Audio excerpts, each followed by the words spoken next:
On June 30th, 2011, a reporter from WGXA stood outside an apartment complex in Macon, Georgia, camera rolling, interviewing neighbors about a missing law school graduate. One man stepped forward, eager to help. He described the missing woman as nice, personable, someone everyone liked. Then the reporter said something that changed everything. She told him that a body had just been found. The man's face drained of color. He stammered. He said he needed to sit down. And in that moment, captured on live television, Stephen McDaniel realized the investigation was about to close in on him. Because 4 days earlier, he had committed a crime so calculated, so disturbing, that even seasoned investigators would struggle to understand it. This is the story of how a law school graduate planned what he believed would be the perfect murder, how he almost got away with it, and how a single moment on camera unraveled everything. Before we go any further, I want to say this up front. This case involves real tragedy. A young woman with her entire future ahead of her lost her life in the worst possible way. We're going to walk through the investigation, the evidence, and the legal proceedings with respect for her memory and her family. And if you stay with me until the end, I'll show you how a seemingly ordinary neighbor became one of the most unsettling figures in true crime, and why the footage of his interrogation still disturbs people more than a decade later. Lauren Giddings grew up in Maryland, the eldest of 3 sisters and the first person in her family to attend college. That detail matters because it tells you something about who she was. She was a trailblazer, someone who worked hard and opened doors for the people who came after her. By 2011, she had just graduated from Mercer University School of Law in Macon, Georgia. She was 27 years old. Her friends described her as vibrant, kind-hearted, always smiling. She had a small dog named Butterbean that went everywhere with her. She wore pink constantly. She was the kind of person who lit up a room without trying.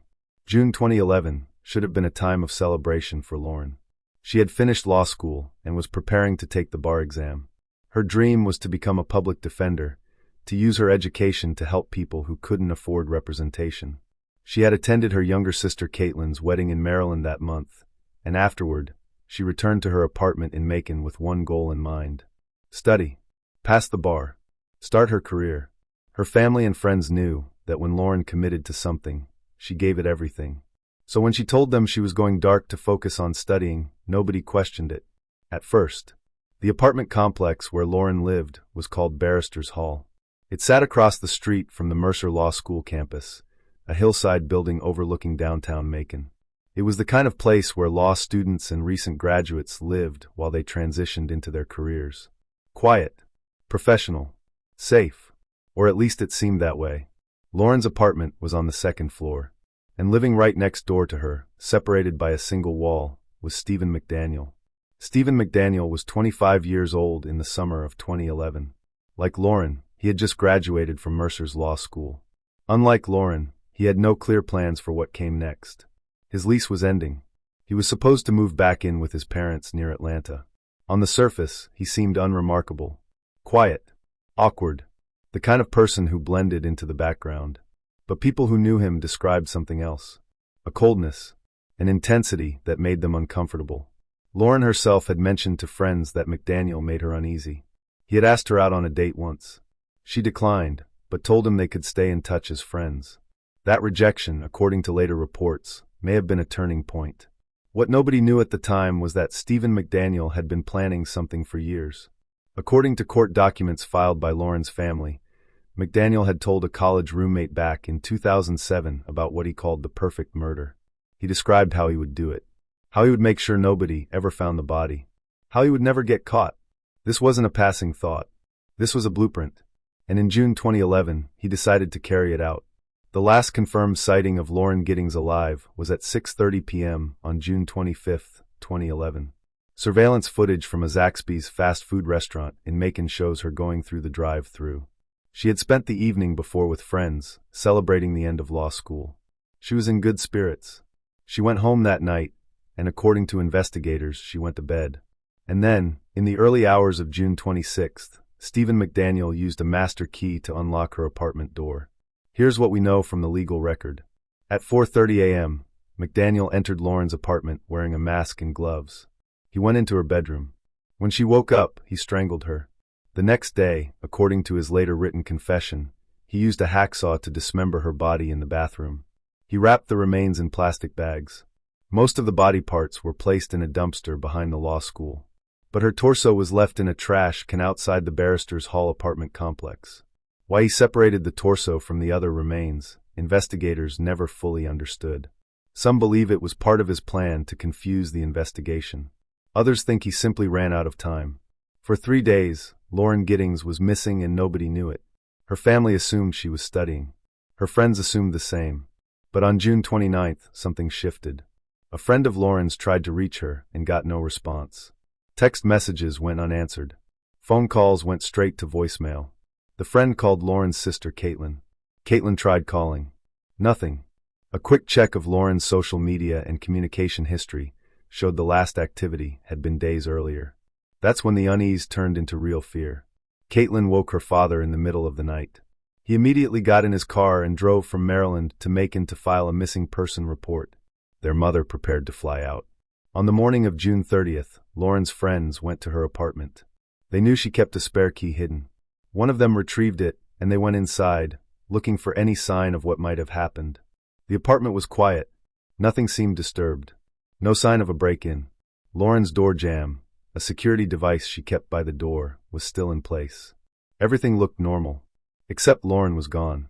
And here's where the story takes its first strange turn. As Lauren's friends searched her apartment, Stephen McDaniel emerged from his own apartment next door. According to multiple witnesses, this was unusual. McDaniel was known as a loner who rarely interacted with Lauren's social circle. But on this morning, he followed them around. He offered to help. He suggested theories about what might have happened. Maybe she went running and someone grabbed her, he said. Maybe she left town without telling anyone. He was trying to be helpful. Or at least, that's how it appeared.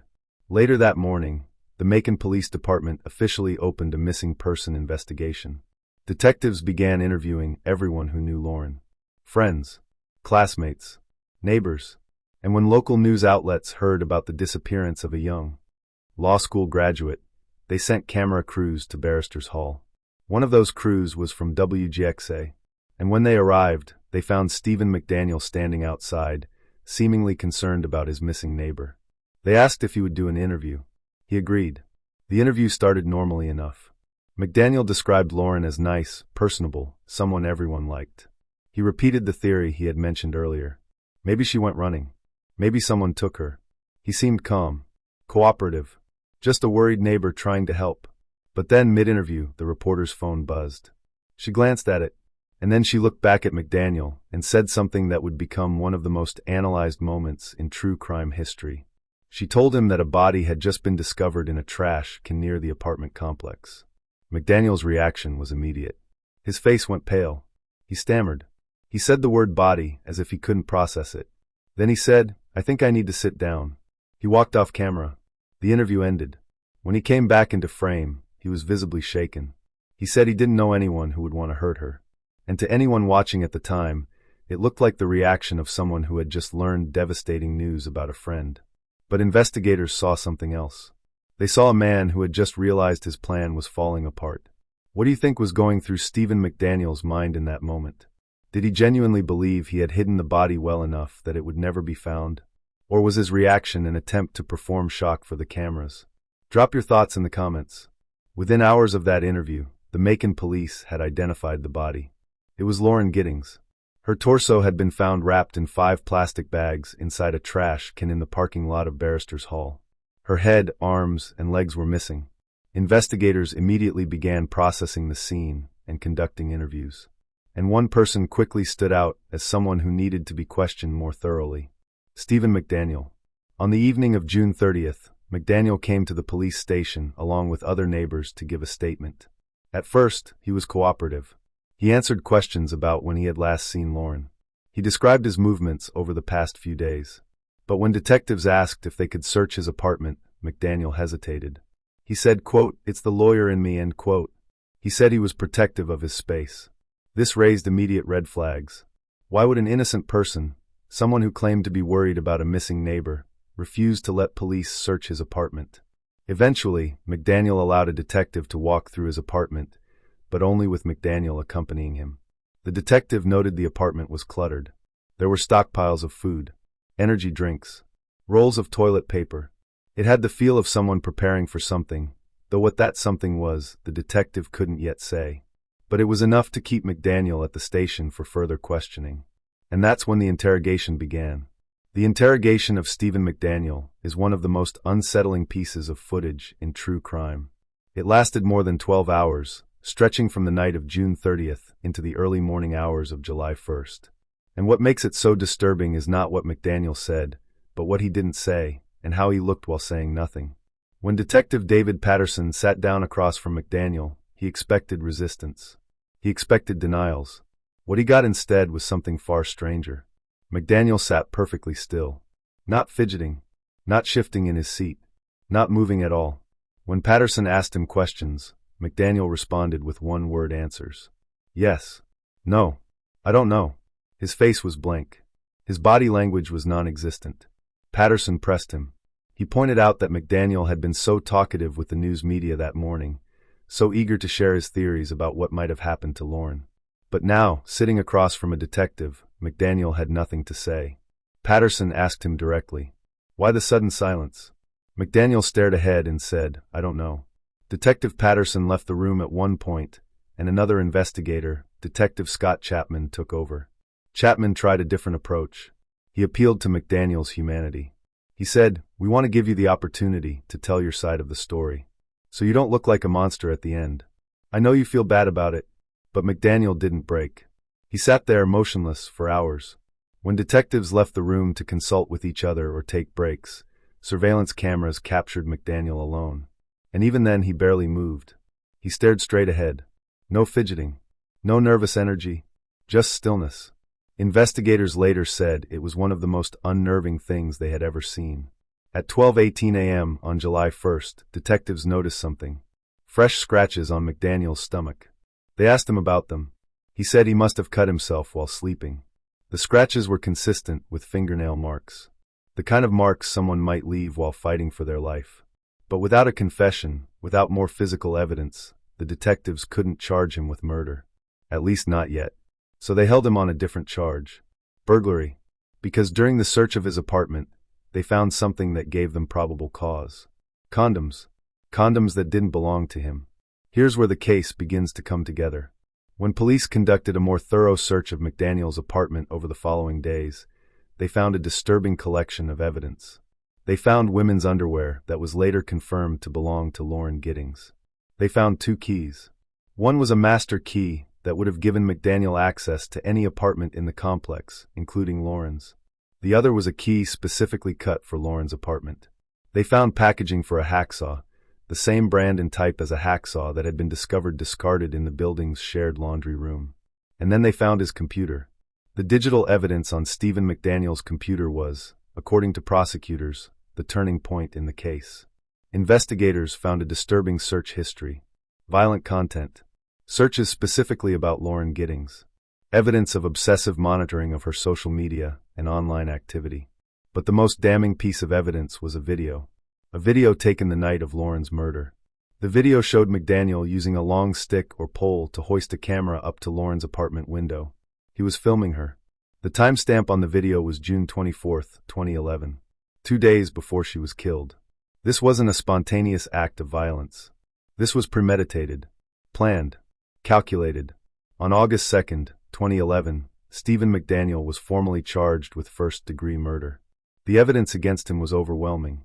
But McDaniel didn't confess. Not yet. For nearly 3 years, he maintained his silence. His defense attorneys argued that the case was circumstantial. Yes, he had the keys. Yes, he had the hacksaw packaging. Yes, he had the disturbing search history. But none of that, they argued, proved beyond a reasonable doubt that he had killed Lauren Giddings. Prosecutors knew they had a strong case, but they also knew that without a confession, without a clear account of what happened, there was always a risk. And so they prepared for trial. But in April 2014, everything changed. Stephen McDaniel accepted a plea deal. In exchange for avoiding the death penalty, he agreed to plead guilty to murder and to provide a written confession detailing what he had done. On the day of his plea hearing, McDaniel handed over a written statement. In it, he admitted that he had used the master key to enter Lauren's apartment at 4:30 a.m. on June 26th. He admitted that he wore a mask and gloves. He admitted that he strangled her when she woke up.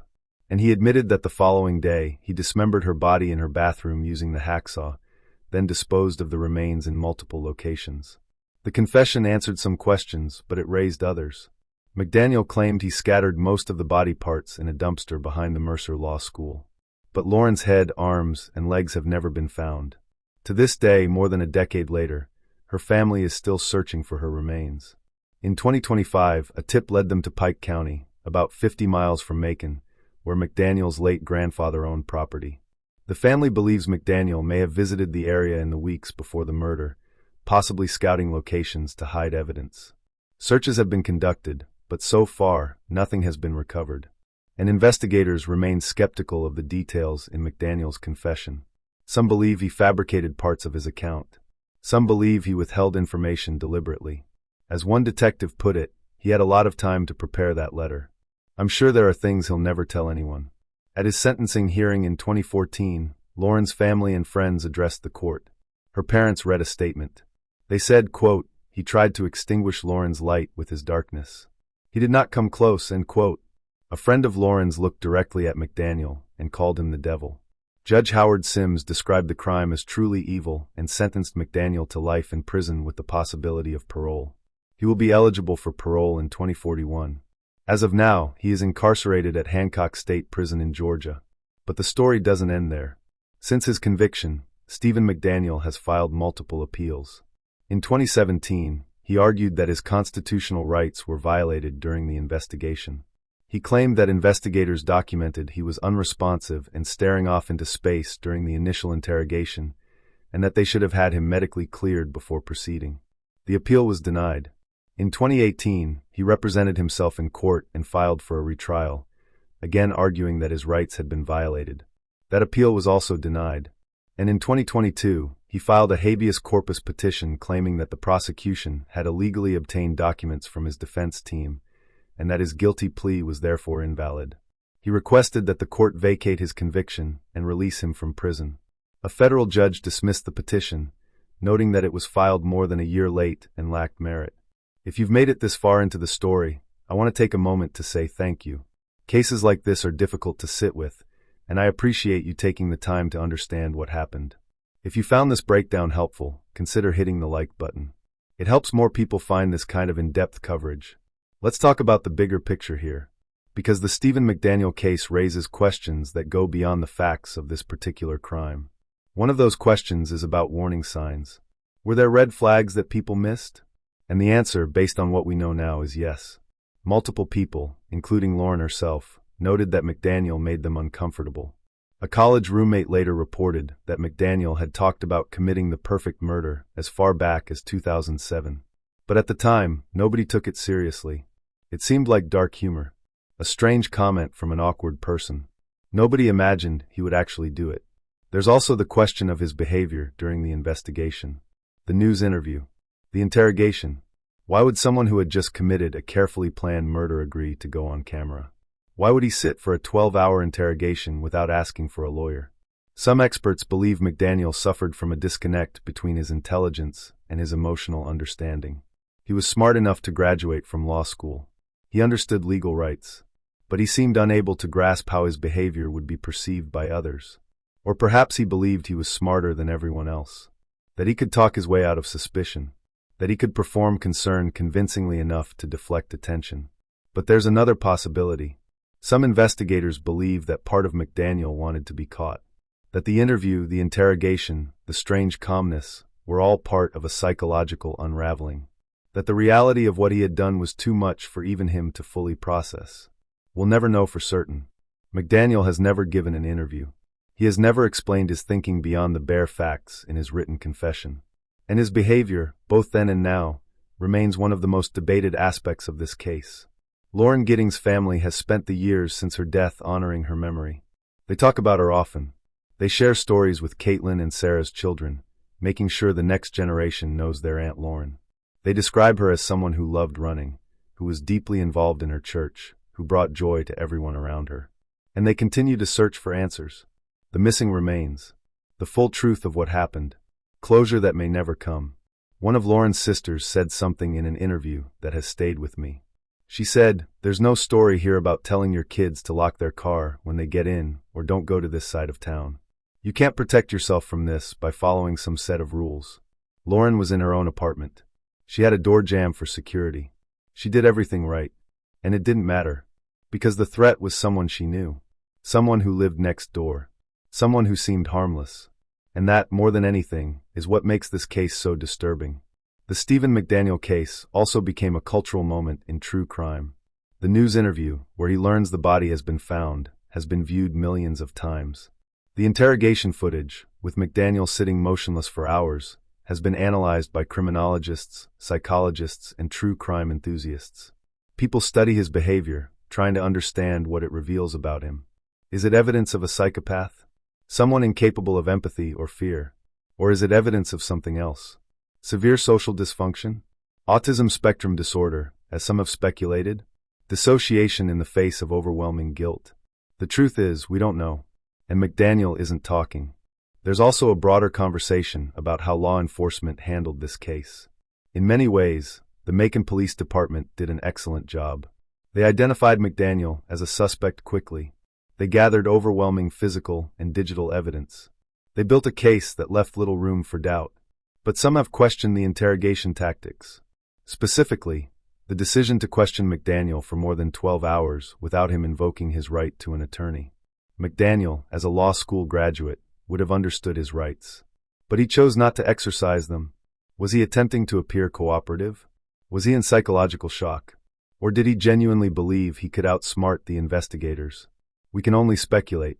What we do know is that the case against Stephen McDaniel was built on a combination of physical evidence, digital evidence, and his own behavior. The keys, the underwear, the hacksaw packaging, the video of him filming Lauren's window, the scratches on his stomach, his evasiveness during questioning, his bizarre calmness during the interrogation. All of it pointed in one direction. And when the computer evidence emerged, showing his obsession, his violent searches, his premeditation, there was no longer any question. Stephen McDaniel had killed Lauren Giddings, and he had done so in a way that was cold, calculated, and utterly devoid of empathy. So why did he do it? That's the question everyone asks. And the answer, based on the available evidence, seems to be a combination of factors. Obsession, rejection, a long-standing fascination with violence, a belief that he could commit the perfect crime. According to court documents, McDaniel had been planning something like this for years. The murder of Lauren Giddings may have been the culmination of a fantasy he had harbored since at least 2007. And when Lauren rejected his romantic interest, when she told him she wanted to remain just friends, that may have been the final trigger. But here's what troubles investigators and true crime analysts. If McDaniel hadn't been caught, would he have killed again? Some believe the answer is yes. The planning, the lack of remorse, the calculated nature of the crime, all of it suggests someone capable of serial violence. Lauren may not have been his only intended victim. She may have simply been the first. And the fact that he was caught so quickly, within days of the murder, may have prevented further tragedies. We'll never know for certain. But it's a chilling possibility. Do you think Stephen McDaniel would have killed again if he hadn't been caught? Or was Lauren Giddings a specific target, and the crime an isolated act? I'm genuinely curious what you think. Share your perspective in the comments. There's one more element of this case that deserves attention. The role of media. The news interview where McDaniel learns about the body has become iconic in true crime circles. But it's worth asking whether that interview, and the massive attention it received, served justice or simply turned tragedy into spectacle. On one hand, the interview provided valuable evidence. McDaniel's reaction, his statements, his demeanor, all became part of the investigative record. On the other hand, the viral nature of the footage has turned McDaniel into a kind of dark celebrity. His face, his words, his bizarre behavior have been memed, analyzed, and discussed endlessly. And in the process, Lauren Giddings, the actual victim, has sometimes been overshadowed. This is a tension that exists in all true crime coverage. How do we tell these stories in a way that honors the victims, that informs the public, that contributes to a broader understanding of crime and justice, without sensationalizing tragedy? It's a question I think about constantly when covering cases like this. And I don't have a perfect answer. What I do know is that Lauren Giddings deserves to be remembered for who she was, not just for how she died. She was a law student with a dream of helping others. She was a sister, a daughter, a friend. She was someone who loved pink and brought her dog everywhere. She was someone with a future. And Stephen McDaniel took all of that away. Prosecutors in this case made a strategic decision when they offered McDaniel a plea deal. They could have pursued the death penalty. They had the evidence. They had the public support. But they also had a practical reality. Trials are unpredictable. Juries are unpredictable.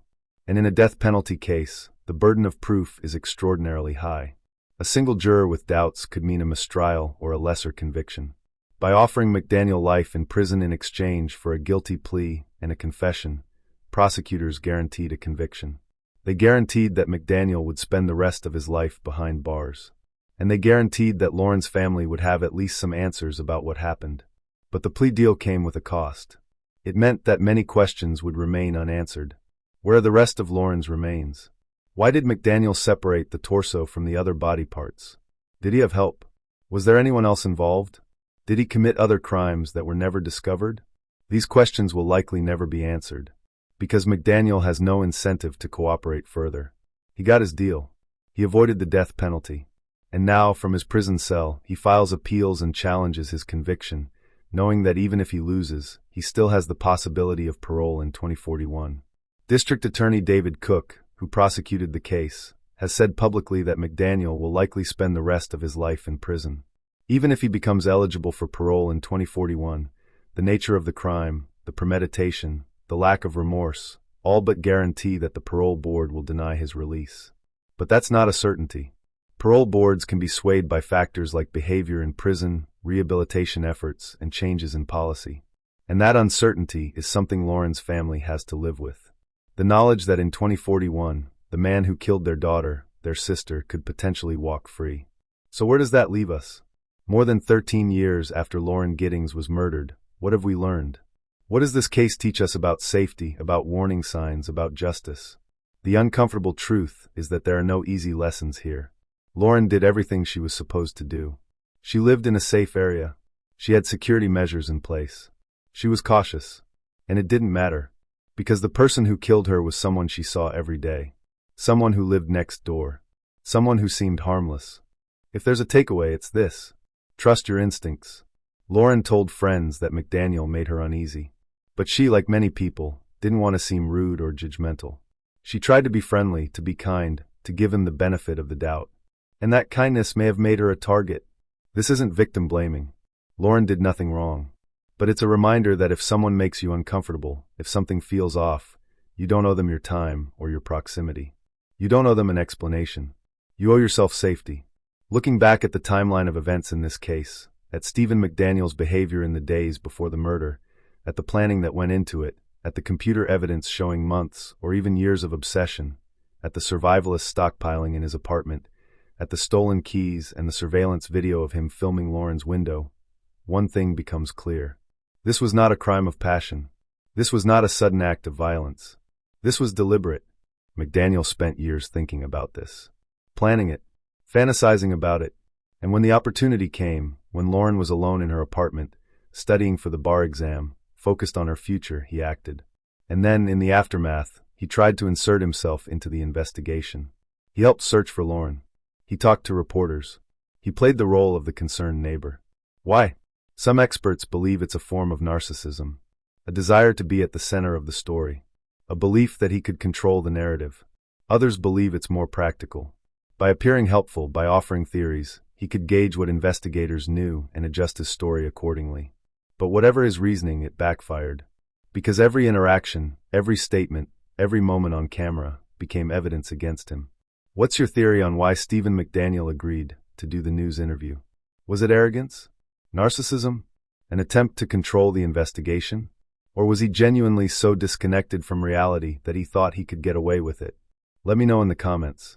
The interrogation remains one of the most studied pieces of footage in criminal psychology.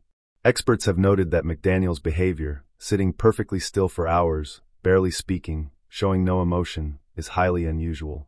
Most suspects, even guilty ones, show some form of nervous energy. They fidget. They tap their feet. They shift in their seats. They try to explain themselves. But McDaniel did none of that. He simply sat and stared.